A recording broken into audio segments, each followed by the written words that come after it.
Hey, welcome to The Explainer. Today we're going to tackle one of the most fundamental, but let's be honest, often misunderstood parts of the financial world, bonds. I mean, you hear the word bonds thrown around all the time, right? But if you've ever felt like the details were just a little fuzzy, trust me, you are not alone. So let's pull back the curtain and make this whole thing really simple. Seriously, that's it. Let's just strip away all the complicated jargon for a second. When you buy a bond, you are simply lending money to an organization, plain and simple. Think of it like this. You've got two main players here. First, there's the issuer. That could be a company or a government that needs to borrow cash. And then there's the investor. That's you. You're the lender. You provide the cash, and in return, you get paid back with interest. It's really just a formal IOU, but sometimes on a gigantic scale. Okay, so if you really want to get a handle on bonds, you only need to know a handful of key terms. This is the basic language, the DNA of these loans, and you'll see it's actually surprisingly straightforward. All right, let's just quickly run through these. Face value. That's the sticker price, the amount you get back when it's all over. The coupon rate is the interest they pay you, kind of like a salary for your money. The maturity date is just the finish line, the day the loan is paid back in full. And yield, well, that puts it all together to measure your total return. These four terms, they're the building blocks of every single bond out there. And you know how you have a personal credit score? Well, it's pretty much the same idea for bond issuers. Big rating agencies like S&P and Moody's give them a grade, from the super safe AAA all the way down to the much riskier C. A higher rating just means there's a really good chance you're going to get paid back. So, now that we've got the basics down, let's get into the main flavors of bonds.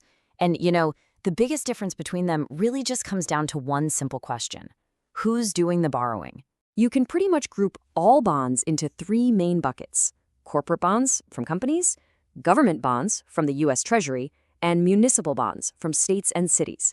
And as you can see, each one has its own vibe, a different risk level, and a different key benefit for you, the investor. First up, we've got corporate bonds. Let's say a big company like Apple wants to build a new headquarters, or Ford needs to build a new factory for electric trucks.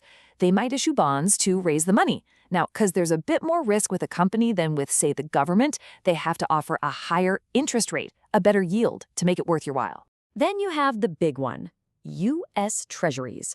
When you buy these, you're lending money directly to the U.S. government to fund, well, everything it does.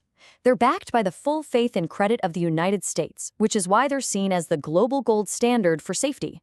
The risk of not getting your money back is just incredibly low. And finally, there are munis, short for municipal bonds. These are issued by your state, your city, your county to build all the stuff you see around you: schools, bridges, highways, you name it. But here's their superpower. The interest you earn is often completely free from federal income tax. And that is a huge perk. Okay, so we know what bonds are and who issues them. Now let's get into what is probably the single most important dynamic you have to understand about how bonds work, how their value changes. This really is the million-dollar question in the bond world. Imagine you own a bond, and it pays you a nice fixed interest rate. But then, interest rates out in the wider world start to move. What happens to your bond? This is what's called the bond seesaw, and it's absolutely crucial. Bond prices move in the opposite direction of interest rates. Just think it through.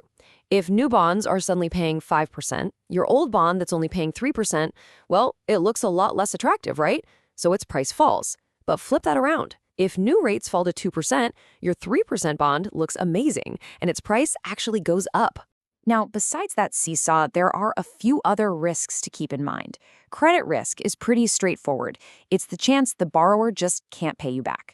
Inflation risk is the danger that your fixed payments won't buy as much in the future if prices go up. And call risk is a sneaky one. That's when the issuer pays back the loan early, usually because rates have dropped, and you're left having to reinvest your money somewhere else for less return.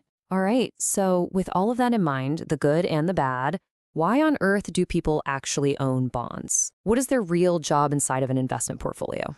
The best way to think about this is that stocks and bonds aren't competitors. They're teammates with totally different jobs. Stocks, they're your offense. They're out there playing for growth, but that comes with higher risk. Bonds, on the other hand, are your defense. Their goal is stability and providing a predictable stream of income with much lower risk.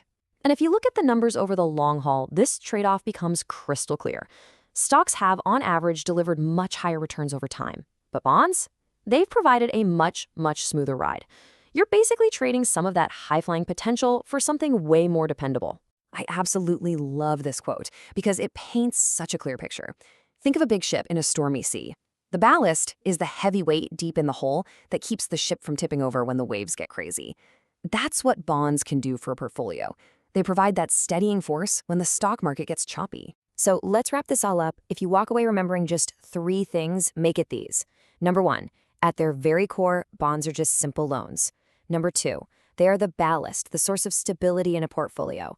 And number 3, never forget the bonds seesaw. When interest rates go up, the price of existing bonds goes down. And that brings us to the end. The real question to walk away with is this. Now that you understand their role as a stabilizer, what role could that ballast play in helping you navigate your own financial journey? Thanks for joining us on The Explainer.